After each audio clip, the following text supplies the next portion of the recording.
pessoal, vamos seguir aqui nosso estudo de microbiologia. Hoje aula sobre nutrição e cultivo de micro-organismos. Então vamos ver uma primeira parte hoje. Lembrando, vamos falar um pouco de bioenergética. A bioenergética são as reações metabólicas que levam à vida. Então essas reações chamadas no contexto geral de metabolismo. Então todo ser vivo celular apresenta metabolismo. Então bactérias, fungos, protozoários, algas, plantas e animais, todos têm metabolismo, com exceção dos vírus.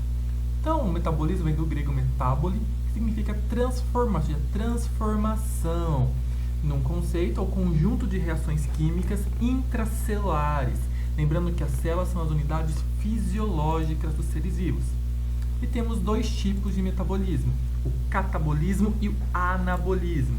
As reações catabólicas são aquelas de degradação da matéria orgânica e geração de energia, ou ATP. Então, por exemplo, a fermentação e a respiração, a gente vai degradar, tá, a glicose, por exemplo, liberando ATP. Se eu estou quebrando moléculas orgânicas, eu tenho uma reação catabólica, então faz parte do catabolismo. Já o anabolismo são reações de síntese da matéria orgânica, usando ATP.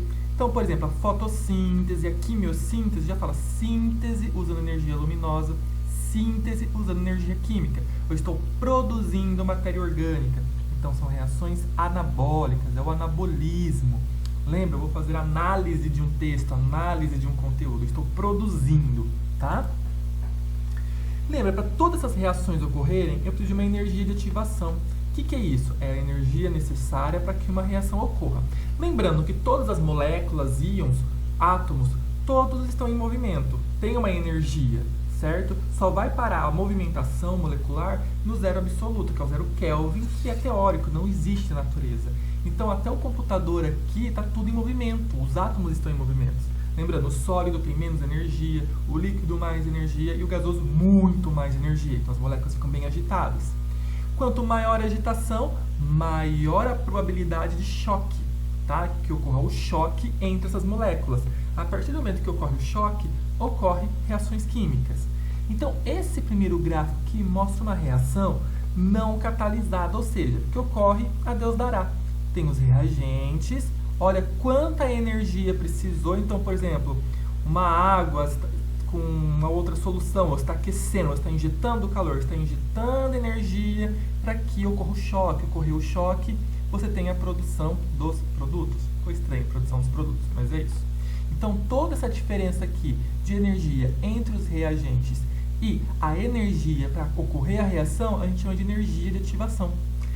Quando nós falamos de sistemas biológicos, nós temos reações catalisadas. O que são catalisadores? São substâncias químicas, íons, espécimes químicos que vão acelerar a reação, ou seja, vão reduzir essa barreira, vão reduzir essa energia necessária para que a reação ocorra.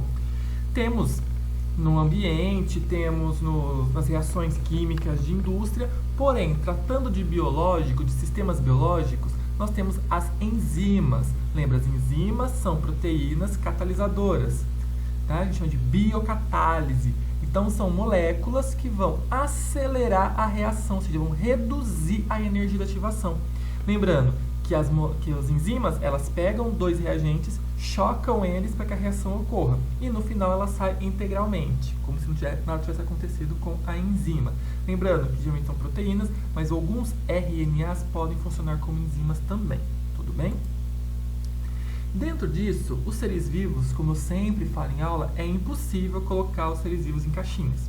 A gente tenta o máximo colocar em caixinha para poder estudar, para facilitar o estudo, mas não dá para colocar a vida em sistemas fechados.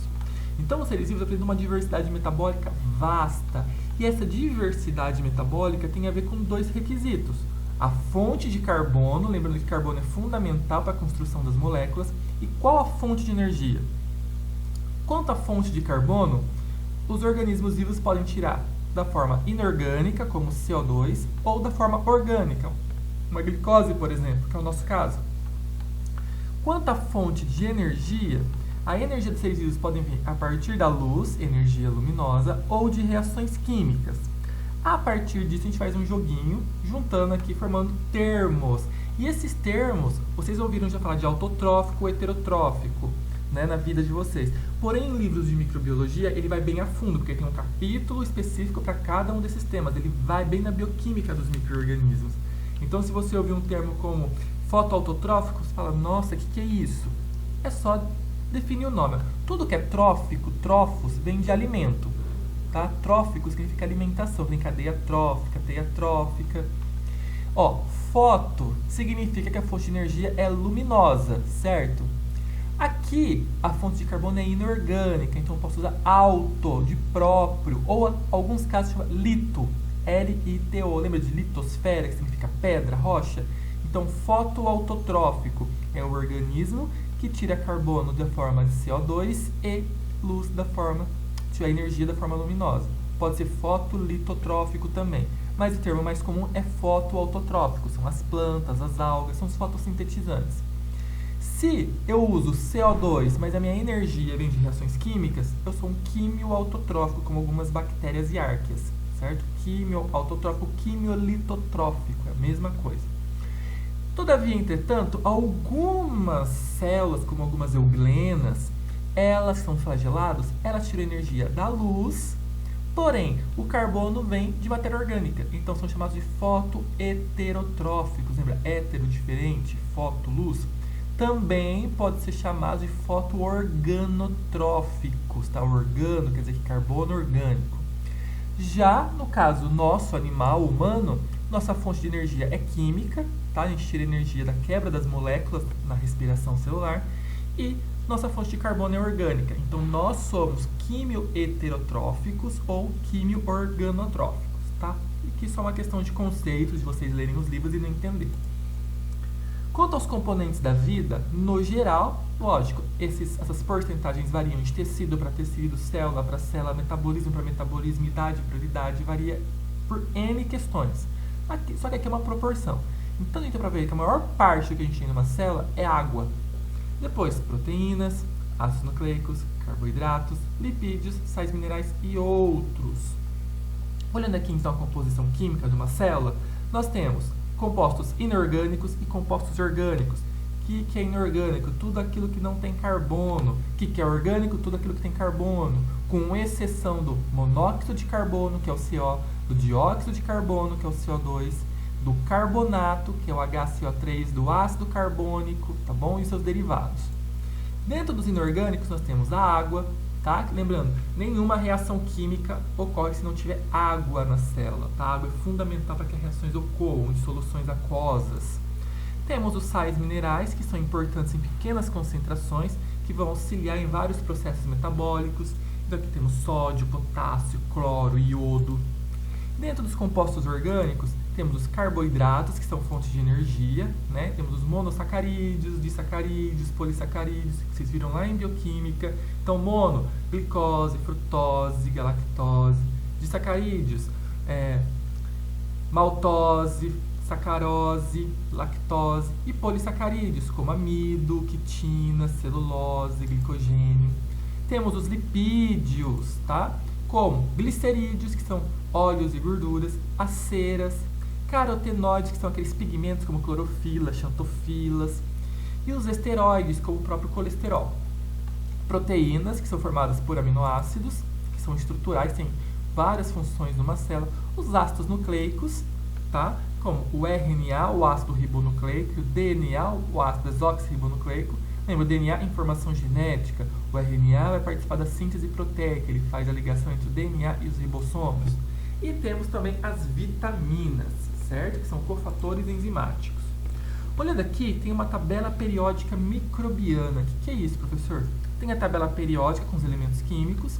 E aqui tem uma tabelinha que mostra por cores se eles são essenciais ou não. Então, tudo que é amarelo é essencial a todos os micro-organismos. Então, hidrogênio, carbono, nitrogênio, oxigênio, fósforo, enxofre, selênio, todo micro-organismo tem. Esse meio rosinha são cátions e ânions, ou seja, íons positivos e íons negativos, essenciais à maioria dos micro-organismos. Então, sódio, magnésio, potássio, cálcio e cloro. Em verdinho, metais traço, ou seja, alguns são essenciais. Então, por exemplo, vanádio, molibdênio, tungstênio, manganês, ferro, cobalto, níquel, cobre, zinco. Os roxinhos utilizados em funções especiais, tá? Então, estrôncio, bário, cádmio, boro, silício, arsênio, flúor.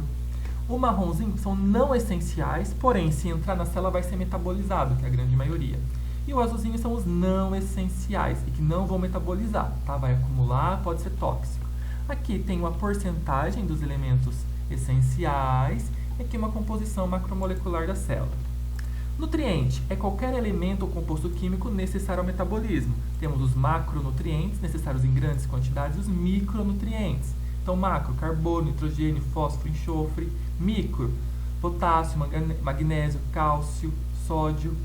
E o ferro? O ferro é uma questão muito detalhista, porque é necessário para a respiração. Então, a gente tem o ferro na forma ferrosa e o ferro na forma férrica, que é insolúvel. Então, todo mundo quer o ferro ferroso. Algumas bactérias liberam quelantes, como sideróforos, tá? Como o ácido hidroxâmico. Ele está ali, ele capta o ferro no ambiente, um ferro férrico, ele joga esse ferro férrico para dentro do citoplasma e lá ele é convertido para ferro ferroso. No oceano, a concentração é extremamente pequena, então tem alguns sideróforos peptídicos para captar. E lá a concentração de ferro é de picogramas por ml, e ferro é essencial.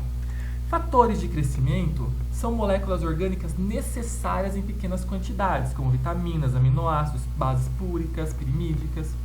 E aqui tem uma tabelinha, não precisa decorar, mas aqui só mostra alguns deles. Então, por exemplo, o ácido fólico, ele é importante no metabolismo do carbono e na transferência de grupos metil. A biotina, importante na biossíntese de ácidos graxos e na fixação de CO2, olha aqui, principalmente em organismos fotossintetizantes. O ácido pantotênico é um precursor da coenzima A, importante lá na respiração celular. Tá? Então, tem muitos fatores enzimáticos, que são vitaminas, que os micro-organismos necessitam. Tá, professor, mas onde tudo isso é importante? Para quem vai trabalhar em laboratório de microbiologia, você vai cultivar micro-organismos. E para você cultivar eles, você tem que dar condições para que eles cresçam. Quem são essas condições? Esses elementos. Os elementos químicos, se for inorgânico, fatores de crescimento, tudo que eles necessitam em proporções adequadas, que não intoxique ele nem falte para que ele não cresça. Tudo bem, pessoal? Essa foi só uma introdução. A próxima aula eu vou falar das técnicas de cultivo, os meios de cultura. Bons estudos e até a próxima!